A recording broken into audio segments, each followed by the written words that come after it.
Seja muito bem-vindo à nossa escola bíblica online. Nós adotamos a revista Compromisso da Convicção Editora. Estamos na lição de número 4 e vamos falar sobre o tema herança espiritual ou fé. Nós estamos estudando a carta de Paulo aos Romanos e nesse teor em questão, nós vamos lidar com o capítulo 4 de Romanos. A herança espiritual ou fé, porque é uma coisa ou outra, a gente vai trabalhar daqui a pouquinho, quando a gente adentrar no assunto da revista. Mas é bom que se diga que a justificação é pela fé e não por obras, mas é ilustrada na vida de Abraão, conforme o capítulo 4. O nosso texto-chave é Romanos capítulo 4, versículo 3 até o 5, que eu faço a leitura, que nos diz o seguinte. Pois que diz a Escritura? Creu Abraão a Deus, e isso lhe foi imputado como justiça. Ora, ao que trabalha, não se lhe conta a recompensa como dádiva, mas sim como dívida. Porém, ao que não trabalha, mas crê naquele que justifica o ímpio, a sua fé lhe é contada como justiça.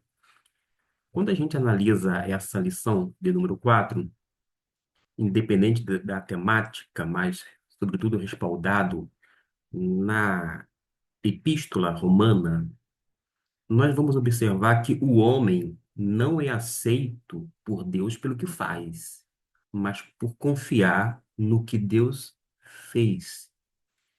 E a pergunta que nós temos inicialmente é o seguinte: no seu dia a dia, você confia mais nas suas próprias conquistas ou aprende a depender de Deus com humildade, reconhecendo que é pela fé na graça dele que você é aceito e considerado justo?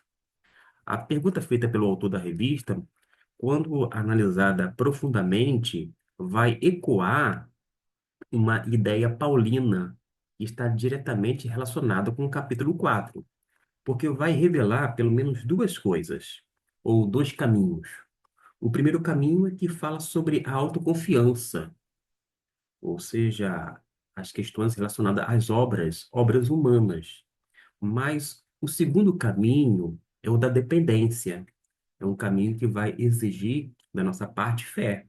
Fé na pessoa bendita de Cristo Jesus, é bem verdade, mas também vai depender o tempo inteiro da graça que vai permear essa relação. Aparentemente tem uma tensão teológica, porque Paulo vai combater a ideia de eu mereço ser aceito por Deus.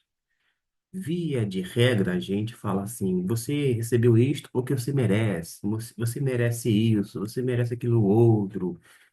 Mas se a gente for atentar bem para a Bíblia Sagrada, nós não merecemos absolutamente nada. Aliás, nós merecemos sim a condenação eterna por conta da natureza pecaminosa e pelo fato de nós sermos pecadores. Mas é estabelecida alguma coisa diferenciada, principalmente nesse capítulo 4. Eu sou aceito pela graça mediante a fé. Embora mereça o castigo, a condenação eterna, mas ainda assim nós somos aceitos pela graça mediante a fé em Cristo Jesus. De modo que nós compreendemos que a fé começa justamente onde o mérito termina. Não há mérito em nós, nada alusivo à obra, mas, sem dúvida alguma, vai estar sempre enfatizando não apenas a nossa dependência, mas, sobretudo, a graça de Deus na nossa vida. O autor ele comenta, até este ponto de sua epístola aos Romanos, Paulo trabalhou no coração da igreja romana o conceito de que a atitude judaica de obedecer à lei não tinha valor inerente para levar o homem à salvação. De fato, a lei mostrava que o homem era pecador, o homem não conseguia cumprir toda a lei, mas a lei por si só não salvava. Havia a prática de sacrifício de animais através da expiação, etc e tal, mas era necessária a repetição para que a ira de Deus fosse aplacada, para que a pessoa fosse perdoada. Mas a gente observa que realmente a lei não salvava.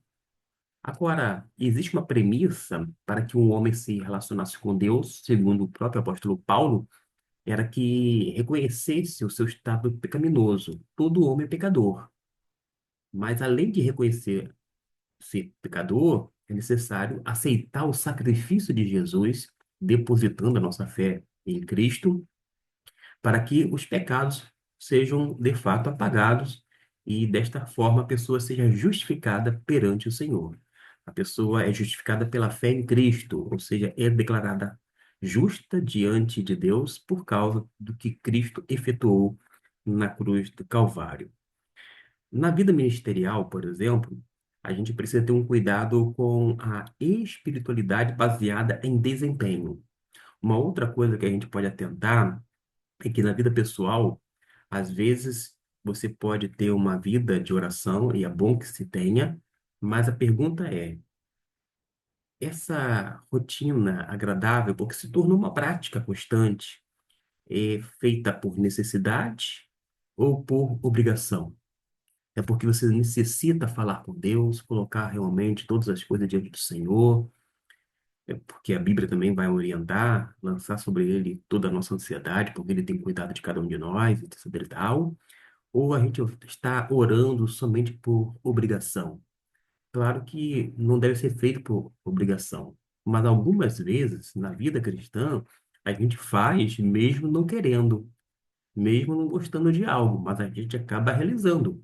É que nem um trabalho. Nós sabemos que o trabalho ele é muito satisfatório, ele é recompensador. Todo trabalho é digno, mas nem sempre a pessoa sai na segunda-feira para trabalhar com aquele gás, aquele ânimo, mas nem por isso ela deixa de comparecer.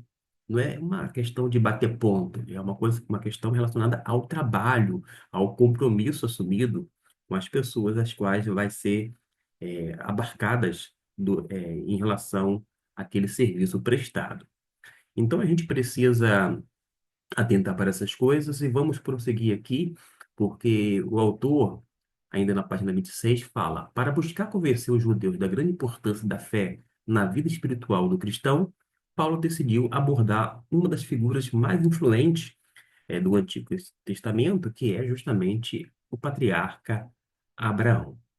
A gente sabe que Abraão é um exemplo claro de que Deus não escolhe os perfeitos.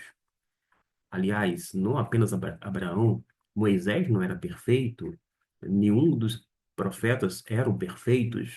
O próprio Paulo, quer antes da sua conversão, quer depois da conversão, não era perfeito, mas ainda assim, Deus usa pessoas imperfeitas como eu e você, para que a obra dele seja feita e o nome dele seja glorificado, as pessoas, por sua vez, sejam alcançadas e a igreja seja edificada. Logo, a gente precisa entender esse contexto de Romanos. Por causa de quê? Paulo, nessa epístola, ele vai mostrar, por exemplo, conforme o capítulo 3, de que todos pecaram. No capítulo 3, lá no versículo 20, de uma forma mais específica, diz que ninguém é justificado pela lei e que a justificação vem pela fé em Cristo Jesus. E o capítulo 4 que nós estamos abordando, é justamente a prova histórica disso, de que a fé vem por Cristo Jesus. Desta forma, o apóstolo Paulo não argumenta apenas teologicamente, ele está argumentando historicamente usando o exemplo de Abraão. É isto que ele está fazendo. A teologia do apóstolo Paulo não é uma invenção, é, na verdade, uma interpretação da história da redenção. É o que nós observamos. Agora, em relação ao conteúdo,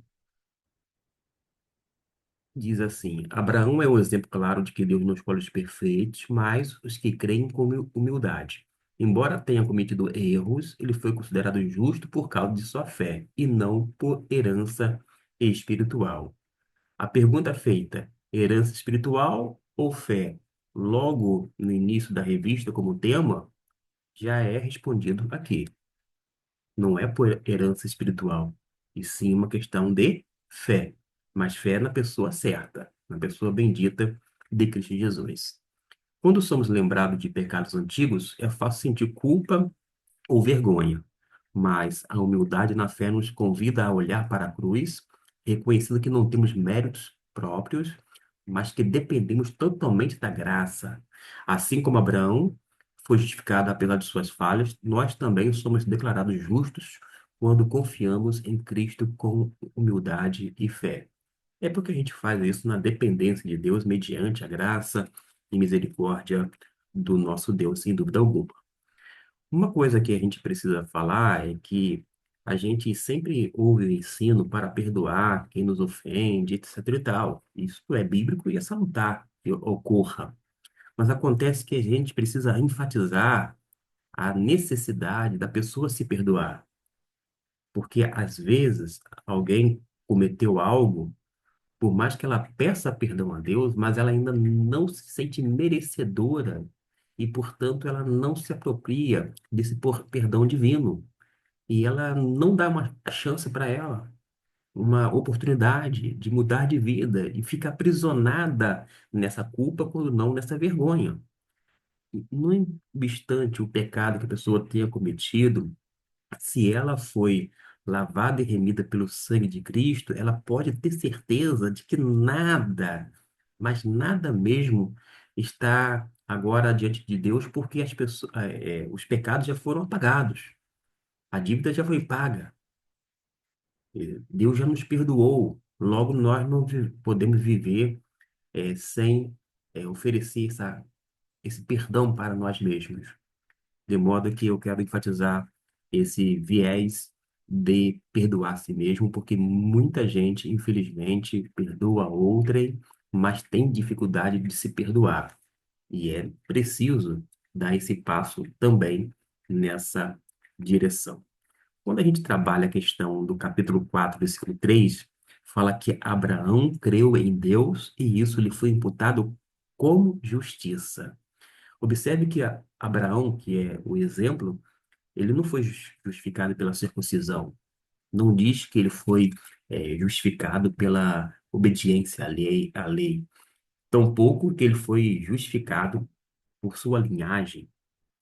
Logo, o pai da fé. Mas diz que ele foi justificado por fé. É o que nós aprendemos. E isto está lá em conexão com o Antigo Testamento, porque lá em Gênesis capítulo 15, versículo 6, vai mostrar o quanto isso é essencial e até mesmo crucial. Vou fazer a leitura de Gênesis capítulo 15 para que você que porventura não tenha o exemplar em mãos possa ao menos acompanhar a ideia bíblica e ter realmente essa compreensão adequada. No capítulo 15, verso 6, nos diz assim: E creu Abraão no Senhor, e o Senhor imputou-lhe isto como justiça. Isso é crucial porque a fé vem antes da lei. Uma coisa é o apóstolo Paulo mencionar na carta aos Romanos. Outra coisa é a gente saber que isto vem antes da lei e a fé vem antes, inclusive, da circuncisão. É porque a fé não é um complemento da salvação. A fé é o meio pelo qual a salvação é recebida.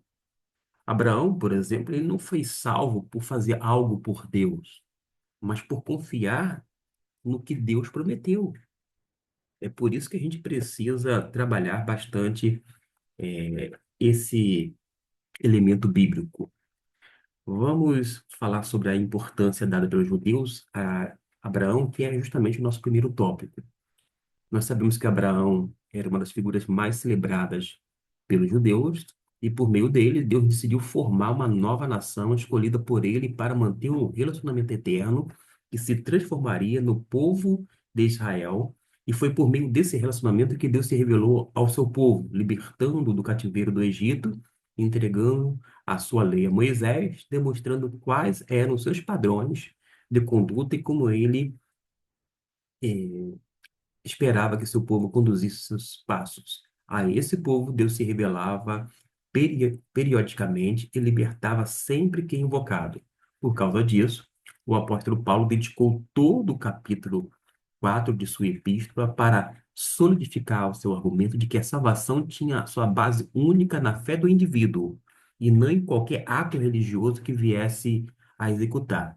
Se conseguisse demonstrar aos judeus que Abraão se enquadrava no padrão salvífico que ele havia apresentado no capítulo anterior, os judeus não teriam mais como questionar a posição de que a salvação era para todos, de judeus e gentios, por meio da fé. Porque quando a gente nota, Paulo havia acreditado numa distinção clara entre fé e obras da lei. No versículo 5 que foi lido como texto-chave, parte do texto-chave, vai dizer: ao que não trabalha, mas crê, prossegue, sua fé lhe é atribuída, imputada como justiça. A explicação é de que a obra aqui está se referindo à dívida. Deus e a graça está fazendo alusão à fé. Uma coisa Deus te deve em relação à obra, outra coisa é quando Deus te dá. Ou seja, há um legalismo religioso ainda hoje existente. Eu sou salvo porque faço isso. Eu sou melhor porque não faço aquilo. Mas, quando a gente vai para a Bíblia Sagrada, se fosse por obras, seria salário. Como é por fé, é um presente. A salvação, sem dúvida alguma, é uma dádiva, é o que nós aprendemos com a palavra de Deus. O segundo tópico fala sobre a argumentação paulina, porque ele vai tentar convencer os judeus de que a obediência à lei não possuía valor realmente salvífico inerente, não estava nada atrelado. E tanto é que Paulo usa Abraão como exemplo, que era uma pessoa tida com a mais alta estima pelos judeus, que era justamente anterior à lei. E com isso, o apóstolo começa a desmontar qualquer resistência dos judeus que eram convertidos quanto àqueles irmãos valorosos que eram gentios, gentios convertidos a Cristo, mesmo que eles não tivessem previamente obedecido à lei do Senhor e não tivessem tido feito a circuncisão. Por quê? O texto que Paulo cita no versículo 2 está apresentado em Gênesis capítulo 15, versículo 6, que eu já fiz a leitura aqui. E nesse momento, Abraão já havia recebido a promessa divina de que seria o pai de uma grande nação. Observe que quando Abraão é abençoado por Deus, quando houve aquele chamado, não foi para que a bênção ficasse restrita à sua família, ao seu povo, mas através de Abraão, todas as famílias da terra seriam benditas, é o que nós aprendemos com a palavra de Deus. Contudo, lhe faltava a certeza de que como isso ocorreria. Abraão envelhecera e não tivera filhos direto, tendo sido forçado a orientar que seus bens fossem direcionados ao seu servo Eliezer de Damasco. Deus, porém, afirmou que seu herdeiro seria alguém gerado pelo próprio Abraão e que sua descendência seria tão numerosa quanto as estrelas. Eis aqui a referência bíblica, que é Gênesis capítulo 12, versículo 4 e 5. Foi a fé que demonstrou, ao crer que a geração dos filhos na velhice era possível para Deus, que foi creditada a Abraão como justiça e não a decisão de obedecer à ordem do Senhor de circuncidar a si, seu filho Ismael e seus servos, posterior à sua demonstração de fé. E é justamente a partir desse argumento que Paulo faz uma dicotomia entre fé e obediência, mostrando que o homem que acredita em Deus pela fé tem o mesmo crédito da justiça que Abraão obteve. E Paulo não estava apenas demonstrando aqui a promessa de Deus para a formação do povo judaico. Ele nota, sim, que essa promessa era para a formação e não foi feita pela fé e não pela lei, tornando Abraão pai de todos os que creem pela fé em Jesus Cristo. A gente sabe perfeitamente que Abraão é pai de todos os que creem. Quando a gente analisa, por exemplo, capítulo 4, versículo 16 e 17 de Romanos, nós vamos ver que ser filho de Abraão não é uma questão biológica, é uma questão espiritual. Já numa outra carta do apóstolo Paulo, em Gálatas capítulo 3 versículo 7, fala o seguinte: os da fé é que são filhos de Abraão.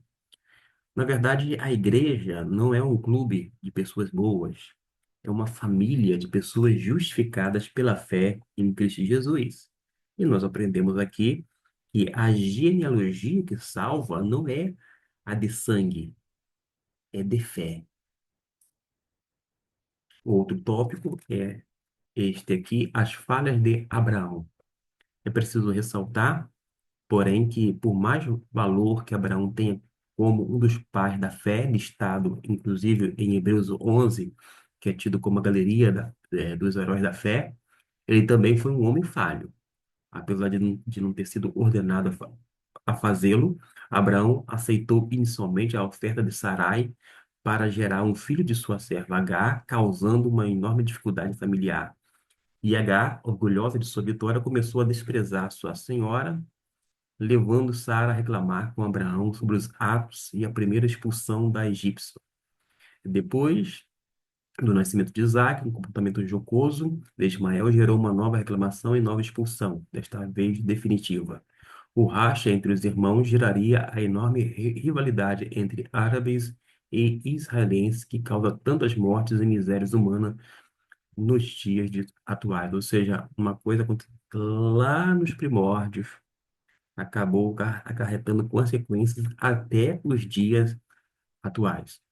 As pessoas se referem muitas vezes ao Oriente Médio como um barril de pólvora e cita tanto árabes quanto israelenses, mas o cerne de toda a questiúncola está lá atrás, conforme nós temos a informação na Bíblia Sagrada e que foi colocada aqui pelo autor através da apresentação de algumas referências bíblicas. Após isso, Abraão ainda incorria em grave falha, quando mentiu para Abimeleque que havia se interessado por sua esposa ao falar que era sua irmã. Ele mentiu. É uma coisa importante é a gente entender que existem textos que são narrativas. Não é pelo fato de Abraão ter mentido que a gente tem que mentir e dizer, ah, está na Bíblia. Está na Bíblia que ele mentiu, então a gente pode mentir. Não é isso. Da mesma maneira, tem na Bíblia vários textos que mencionam a poligamia, mas acontece que a poligamia nunca foi projeto de Deus, não nasceu do coração de Deus. A família, sim, o casamento é do coração do Eterno, de Deus, mas não a poligamia. Todas as famílias poligâmicas sempre vai ter situações muito difíceis, conflituosas, fica em pé de guerra o tempo inteiro por conta de toda aquela nuance. Mas mesmo na família que é monogâmica, já há dificuldade, há luta, há algumas questões a serem resolvidas, ainda mais nas poligâmicas. Por isso que a gente precisa observar que não é pelo fato de citar algo que isso automaticamente se torna bíblico, isto é, que tem que ser feito, ou seja, a pessoa praticar. Pelo contrário. Ao relembrarmos tais relatos, fica claro que mesmo uma pessoa notável como Abraão, que creu na promessa de Deus, mesmo quando foi ordenado sacrificar seu filho Isaque em holocausto, é sujeito a falhas. Assim como ele, somos assolados diariamente por inúmeros problemas e preocupações que nos fazem balançar e começar a duvidar da providência divina. Em última instância, quando nos encontramos em completo estado de desesperança, crendo estarmos totalmente abandonados neste universo, podemos entrar em profunda depressão, buscando formas humanas de nos livrar de tais dificuldades, de tais lutas. Sobre as falhas de Abraão, a gente observa que a Bíblia não vai romantizar a vida dele. Ao contrário, ele mentiu sobre Sara, gerou Ismael com H, mas existe uma lição bíblica teológica, é que a justificação não é recompensa por perfeição, é a declaração de justiça apesar da imperfeição. E fica patente diante de nossos olhos, quando lemos a Bíblia, que Deus não ignora o pecado. Ele justifica o pecador pela fé.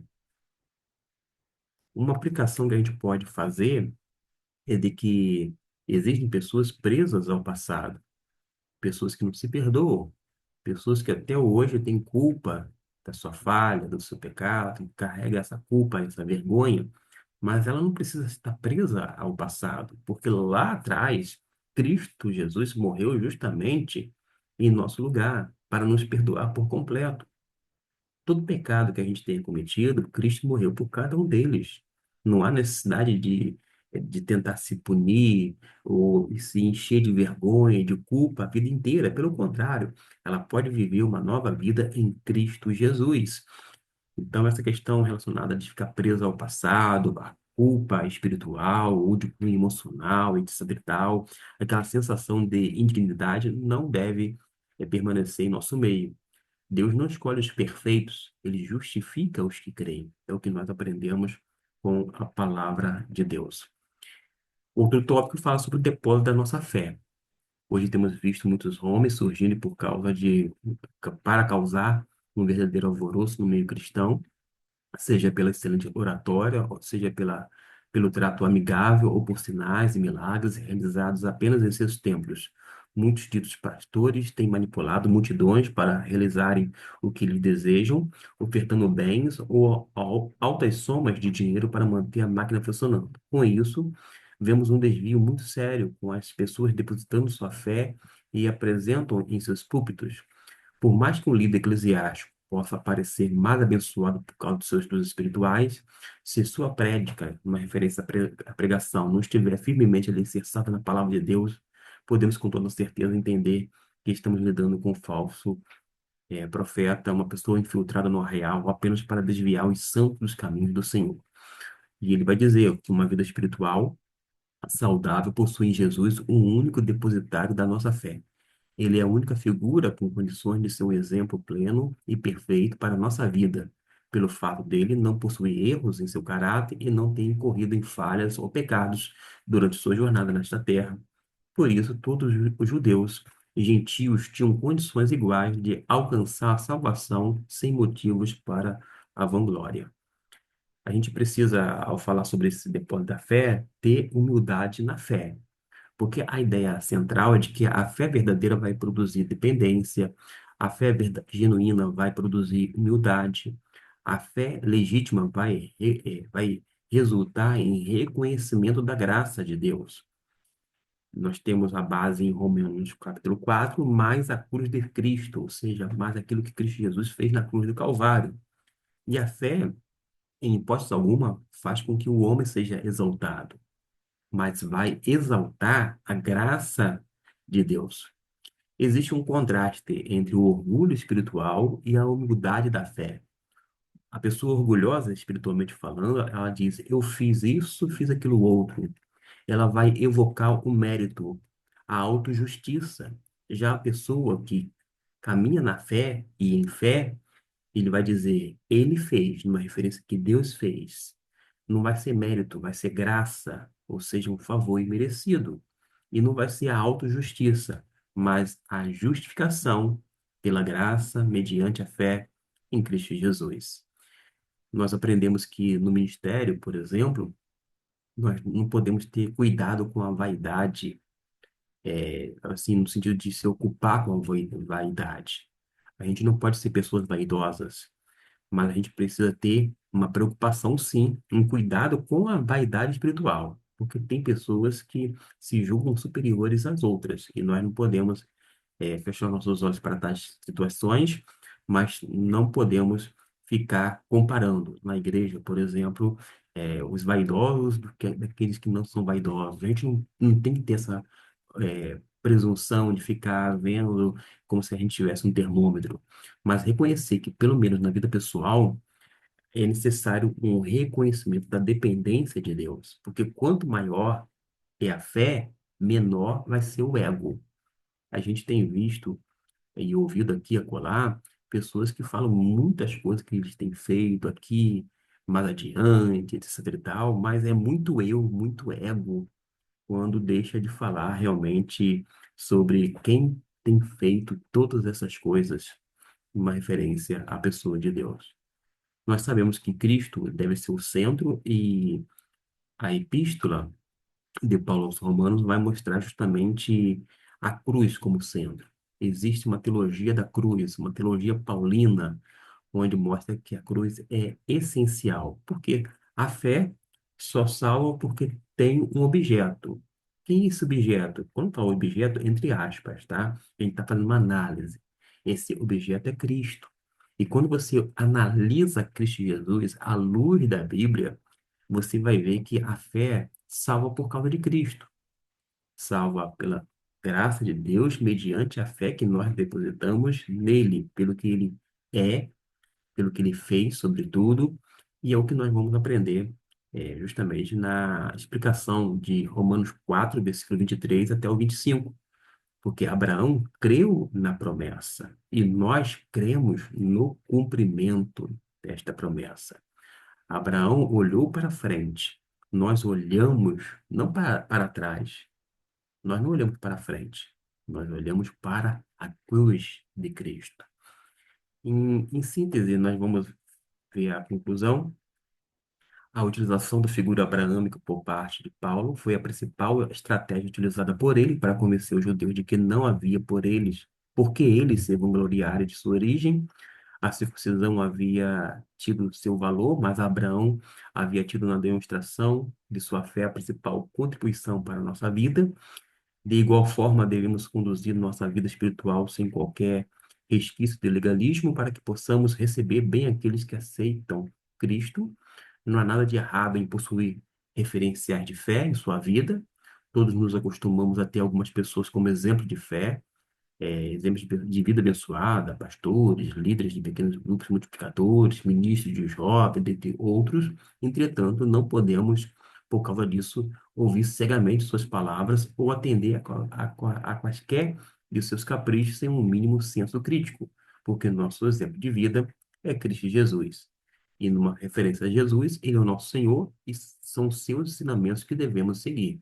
Nós não devemos seguir eh, doutrinas humanas feitas por homens ou inventadas pelos tais, mas tão somente seguir a doutrina de Cristo Jesus. E o maior exemplo que Abraão nos deixou foi sua demonstração de fé e a certeza de que Deus cumpriria sua promessa e faria dele o pai de um grande povo que Deus chamaria de seu.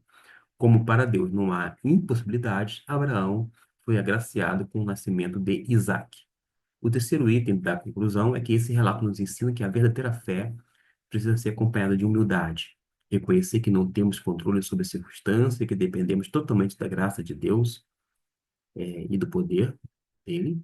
Precisamos, da mesma forma, alimentar nossa fé em Cristo com humildade para que possamos seguir nossos passos sem o medo da morte, mas sim com a alegria da salvação e a certeza da vida eterna. Eu vou apenas projetar é, parte das atividades, e assim nós encerramos a nossa lição de número 4, fechando com a seguinte colocação: que Deus não salva quem se acha digno, ele justifica quem reconhece que não é. Que Deus possa nos abençoar rica e abundantemente a nossa vida.